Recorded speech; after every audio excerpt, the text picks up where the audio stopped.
Yes class, आज हम लोग पढ़ेंगे बड़े भाई साहब और उनके जो लेखक हैं वो प्रेमचंद जी हैं। ठीक है, ये परीक्षा की दृष्टि से आपका ये चैप्टर बहुत महत्वपूर्ण है और इसके बारे में आज आप लोग अगर न्यूज़पेपर पढ़े होंगे तो इसके बारे में न्यूज़पेपर में भी आज निकला हुआ है, इसीलिए ये चैप्टर मैं आपके सामने आज लेकर आई हूँ। और न्यूज़पेपर में क्या है आफ्टर क्लास में बताऊंगी कि क्या उसमें आया था। ठीक है, इस पाठ के बारे में तो आप समझ सकते हो कि इस पाठ में बड़े भाई साहब। ठीक है, तो आज इसके विषय में पेपर में भी निकला है, हम बताएंगे आपको आफ्टर क्लास डिस्कस करेंगे कि पेपर में मैं पेपर का पिक भी नहीं हूँ ताकि आपको अच्छे से समझा सकूं, तो हम लोग उसके बारे में डिस्कस करेंगे। अभी हम लोग जाए प्रेमचंद के बारे में जो कि बड़े भाई साहब के रचयिता है ना, उन्होंने लिखा है, प्रेमचंद जी ने लिखा है। तो आप लोग थोड़ा सा मुझे प्रेमचंद जी के बारे में बताएंगे कि क्या है, क्या चीज, प्रेमचंद कौन है, इनका जीवन परिचय कैसा था और इनकी मुख्य रचनाएं क्या है, उसके विषय में आप बताएंगे। कौन बताएगा?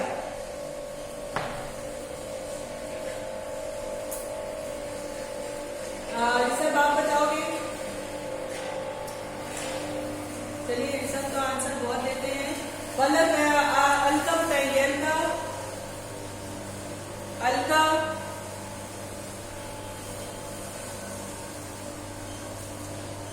दिव्या सिंह,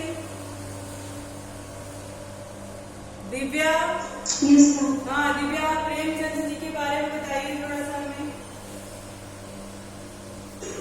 प्रेमचंद जी का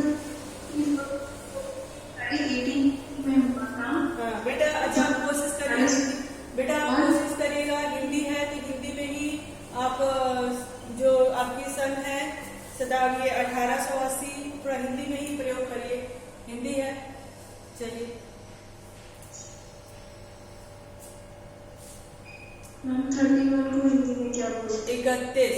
इसलिए हम कह रहे हैं कभी कभी ये शब्दों में भी लिख कर आता है, तो जब आपको नहीं समझ में आएगा तो नहीं कर पाओगे, इसलिए मैंने कहा कि इसको हिंदी में भी पढ़िए। बताइए 31 कहते हैं। प्रेमचंद जी का जन्म 31 जुलाई 1880 को बनारस में हुआ था। यह इनकी कहानी उर्दू प्रकाशन में भी अंग्रेज सरकार ने बंद कर दिया था। जो अंग्रेज सरकार ने बंद किया था वो कौन सी कहानी थी? सोजे बताए। सोजे बताए।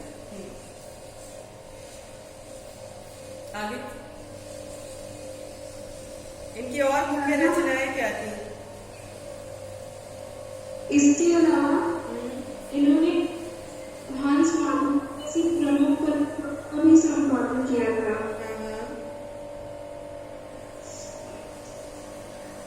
8 अक्टूबर 1936 में इनका देहावसान हुआ।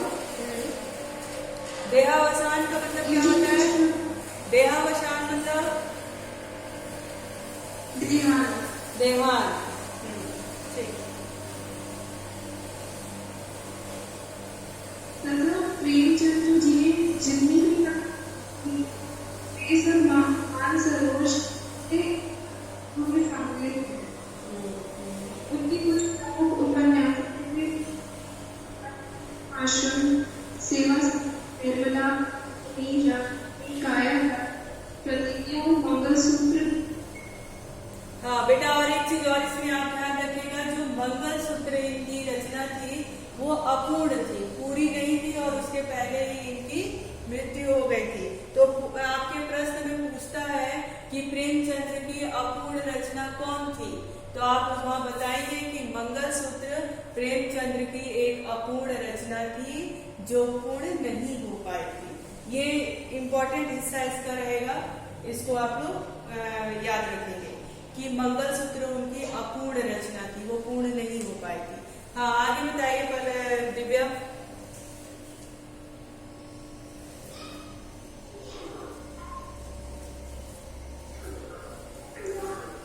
अच्छा, आप लोग इनके माता पिता के बारे में कुछ जानते हैं?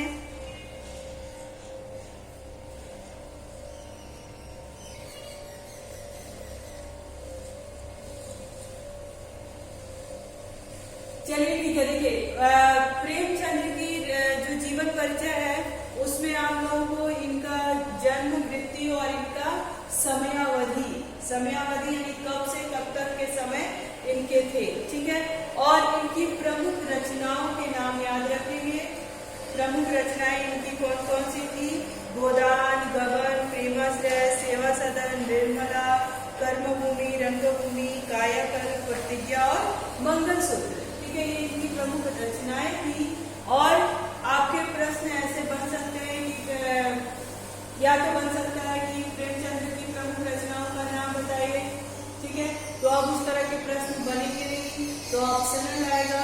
तो प्रेमचंद्र की प्रमुख रचना और 2-3 ऑप्शन दे दिया रहेगा, उसमें आपको देखना होगा, ठीक है। हाँ, एक चीज और आप ध्यान रखिएगा कि आपने अभी पिछले एग्जाम में गलतियां की थी। कभी कभी हमारे सारे ही ऑप्शन सही होते हैं, तो इसलिए वहां पे सभी का आंसर सही होता है, ठीक है।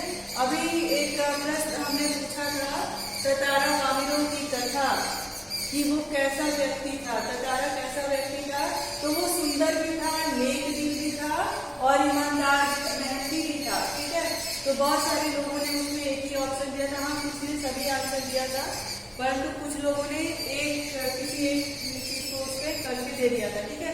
तो इस तरह से नहीं आप देखोगे उसमें, तो कभी कभी तो आपके एक ऑप्शन सही होंगे, कभी कभी वो तीनों ही आंसर सही होंगे, आपके चारों ही। तो उस तरह से देख करके टिक लगाएंगे। तो इनकी प्रमुख रचनाएं और इनका समय, ये आप विशेष तौर पर ध्यान रखेंगे, ठीक है। अच्छा, अब एक हमें आप बताएंगे कि जो ये बड़े भाई साहब पाठ है, ठीक है, इसकी मूल बातें क्या है? ये दो भाइयों की कहानी आपने पढ़ भी लिया है, किस तरह की चर्चाएं चल रही थी वो भी आपने पढ़ा है, लेकिन इसका मूल क्या है? इसमें जो हमारे प्रेमचंद्र जी ने लिखा है, तो आखिर में हमें बताना क्या चाह रहा है? बस आप उसको थोड़ा सा सारांश बताएंगे, मुख्य बातें उसकी बताएंगे कि प्रेमचंद्र जी ने इस पाठ के माध्यम से क्या बताया है। कौन बताएगा? ऋषभ, आप बताइए। ऋषभ, आपको ये बताना है कि जो बड़े भाई साहब पाठ है और प्रेमचंद्र जी ने इस पाठ के माध्यम से क्या बताया है। इसमें दो भाइयों की कहानी तो है, लेकिन उन कहानी के पीछे उनका उद्देश्य क्या है, क्या हमने समझाना चाहा है?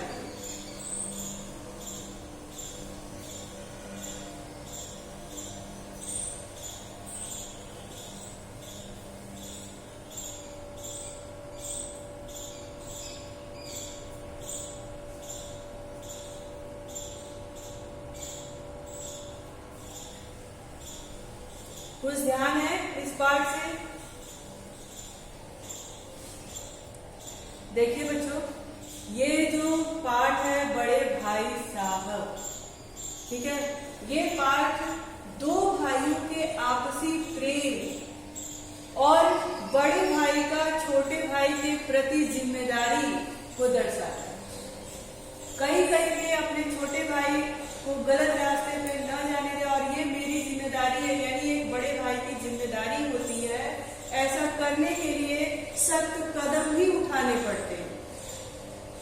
तो उसी तरह की ये कहानी है, ठीक है। दो भाइयों के प्रेम और बड़े भाई का छोटे भाई के प्रति जो जिम्मेदारी है उसको ये दर्शाता है, ठीक है। कुछ अच्छा सीखे, मैं उदाहरण के रूप में उनके सामने आऊं, मैं उनके लिए कुछ आदर्श बनूं, है ना। बड़े होने पे कहीं ना कहीं आप कितना भी बचपना करते हो, फिर भी आपके छोटे भाई के लिए आपके मन के अंदर एक बात ये हो जाती है, आप चाहो या ना चाहो पर ऐसी भावनाएं आ जाती हैं, अरे मैं अगर कुछ गलत करता हूँ तो मेरे गलत काम ना करने लगे। तो आप चाह करके भी ऐसा यही चाहोगे कि मैं ऐसा काम करूं कि मैं उनके लिए एक आदर्श बनूं, एक मिसाल बनूं। वही स्थिति यहाँ पे रहती है आपके बड़े भाई साहब के पास। वो नहीं चाहते हैं कि मेरे वजह से या फिर मेरी जो गलतियां या फिर मैं अपने भाई के सामने एक आदर्श ना बनूं, एक मिसाल ना बनूं, ठीक है। और उनकी चिंताएं रहती है कि मैं अपने भाई को अच्छे राह पे ही ले जाऊं। इस आदर्श स्थिति को बनाए रखने के फेर में यानी बनाए रखने के लिए बड़े भाई साहब का बचपन तिरोहित हो जाता है। तिरोहित हो जाने का मतलब क्या होता है? ये शब्द बहुत ही इंपॉर्टेंट है। तिरोहित होने का मतलब क्या है? यस, बहुत सारी चीजें जो है हमको अपने लिए अपनी लाइफ से हटा देनी पड़ती है ना। बहुत सारी इच्छाएं हमको अपनी दबा देनी पड़ती है, ठीक है। तो ये हमारा मूल था इस पाठ का, ठीक है, कि बड़े भाई साहब और छोटे भाई साहब में क्या अंतर है, बड़े भाई साहब की क्या जिम्मेदारियां हैं और छोटा भाई कैसे बड़े भाई साहब के रहते अपने बचपन को जी सकता है, ठीक है। और अपने मेरा छोटा भाई, बड़े भाई साहब क्या सोचते हैं, मेरा छोटा भाई हमेशा आगे की तरफ बढ़े, पढ़ने में तेज हो, जीवन में आगे बढ़े, वो कोई गलत संगति में ना पड़े, इसलिए उनको अपने आप को भी कभी कभी कुछ काम करने से रोकना पड़ता है जो उनको पसंद तो है, लेकिन हो सकता है कि ये काम मेरा करना मेरे छोटे भाई के लिए अच्छा ना हो, वो मुझसे कुछ अच्छा ना सीख पाए, तो वो अपनी आजादी को किनारे कर देते हैं, कुछ इच्छाओं को दबा देते हैं। ये उनके बड़े होने का एक जिम्मेदारी का एहसास कराता है और अपने छोटे भाई के प्रति प्रेम की भी बात करता है, ठीक है। अब हम लोग थोड़ा सा पाठ की तरफ देखेंगे। ये तो आप मेन पॉइंट था जो लेखक हमको इसमें बताना चाहते हैं, ठीक है। अब देखिए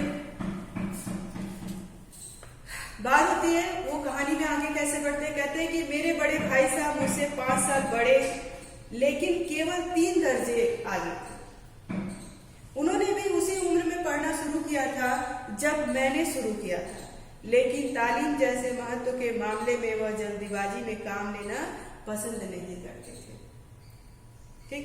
ये हम लोगों ने पढ़ा है। अगर आप कहो तो मैं क्वेश्चन आंसर इस पर डिस्कस करूं ताकि क्लियर हो जाए। क्या कह रहे हो? ये चैप्टर मैं दोबारा से पढ़ूं या फिर क्वेश्चन आंसर डिस्कस करूं ताकि आपकी चीजें जो डाउट है वो क्लियर हो जाए?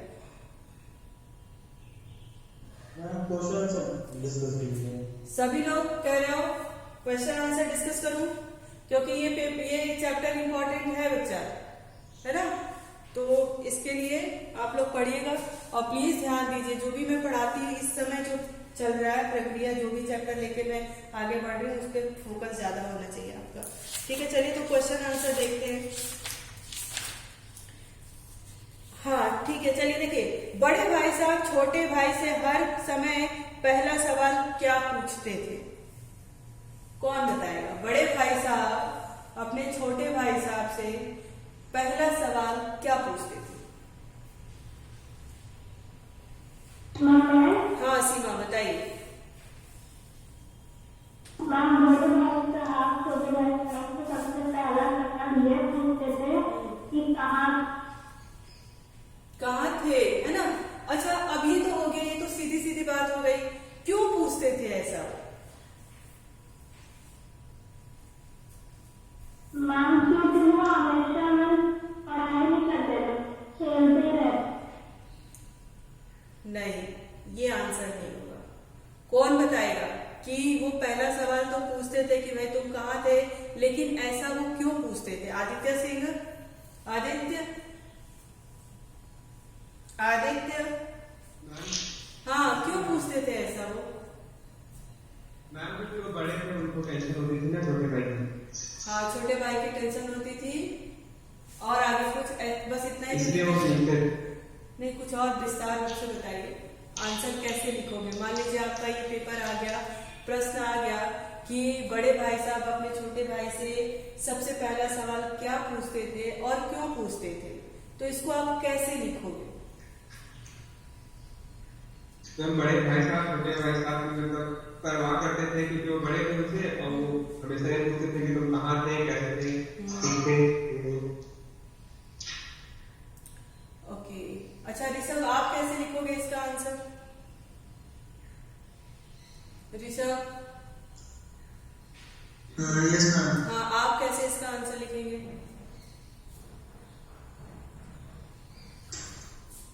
मैम बड़े भाई साहब हमेशा छोटे भाई से आप पूछते थे कि कहाँ थे, और वह उससे ही पूछते थे यह क्वेश्चन या प्रश्न,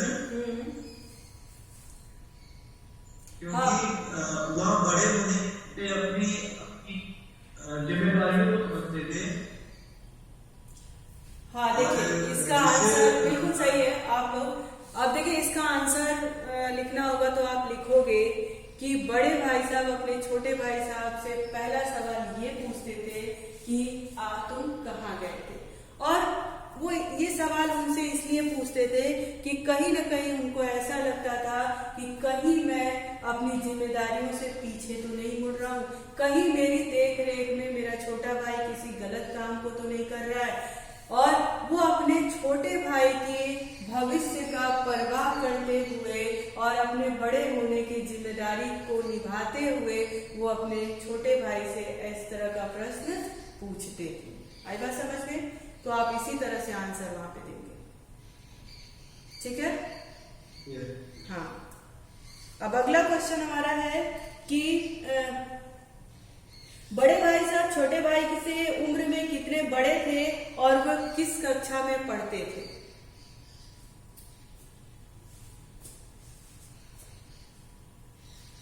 बड़े भाई साहब, हनी कुमारी बताएंगे। हनी कुमारी, बड़े भाई साहब अपने छोटे भाई से आपसे कितने वर्ष बड़े थे और वह किस कक्षा में पढ़ते थे? हनी कुमारी, हनी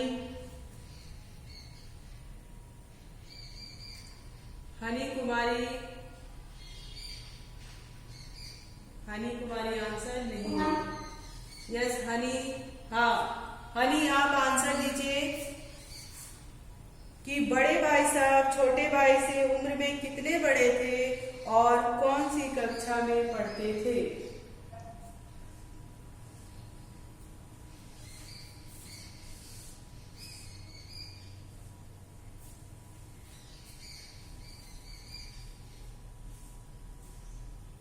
हनी आप आंसर दे रही हो?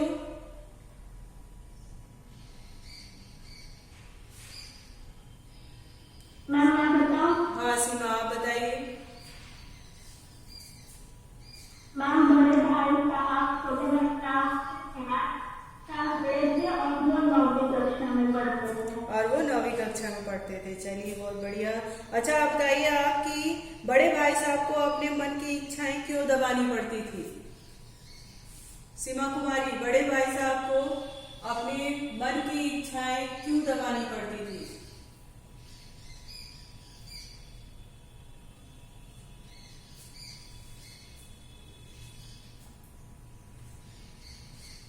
बड़े भाई साहब को अपने मन की इच्छाएं क्यों दबानी पड़ती थी? कौन बताएगा? दिव्या सिंह। हाँ दिव्या बताइए। मैम बड़े भाई की उम्र छोटे भाई से थोड़ी अधिक थी।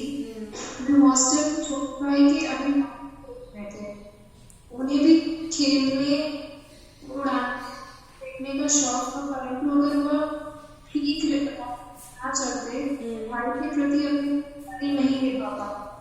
भाई के प्रति अपनी जिम्मेदारी, हाँ ओके। नहीं अगर वो खेलना है तो हाँ बताइए दिव्या। मैम वो अपने नैतिक कर्तव्य के कारण उन्हें अपने मन की इच्छाएं दबानी पड़ती थी।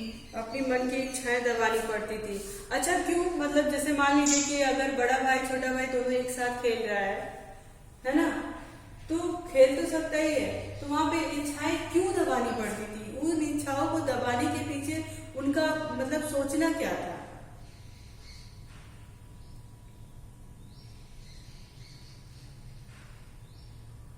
ताकि उनकी नींव मजबूत हो सके। ताकि उनकी नींव मजबूत हो सके। उनकी नींव मजबूत हो सके।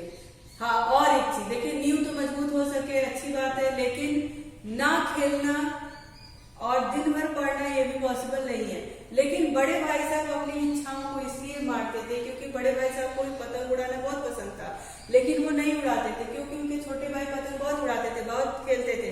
तो अगर उनको ऐसा लगता था कि अगर मैं भी ये काम करूंगा और मैं उनको किसी बात से रोकूंगा तो वो तुरंत हमसे कहेंगे कि आप भी तो पतंग उड़ाते हैं।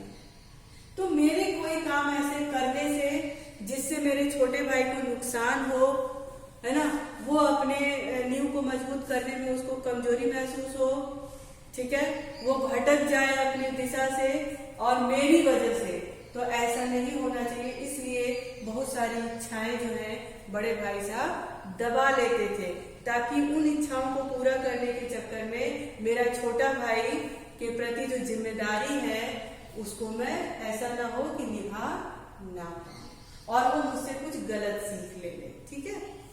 अब मान लीजिए जैसे कि आप अपने छोटे भाई को बार बार किसी काम को करने से रोकते हैं, है ना, और जबकि वो काम करने में आपको भी बहुत अच्छा लगता है और आप उस काम को करते रहिए, तो आपका छोटा भाई कतई नहीं मानेगा, कहेगा आप भी तो करते हैं। लेकिन कब मानेगा? जब आप उस काम को नहीं करेंगे और तब उसको मना करेंगे तो वो तुरंत कहेगा ठीक है भैया भी नहीं करते तो मुझे भी करना चाहिए, और ये मना कर रहे हैं तो जरूर कुछ ना कुछ मेरे लिए इसमें अच्छी बात होगी। लेकिन आप उस काम को कंटिन्यू करते रहिए और अपने छोटे भाई को मना करते रहिए तो वो कतई नहीं मानेगा, है ना। बात समझ में आ रही है? बात समझ में आ रही है बच्चों? हाँ, और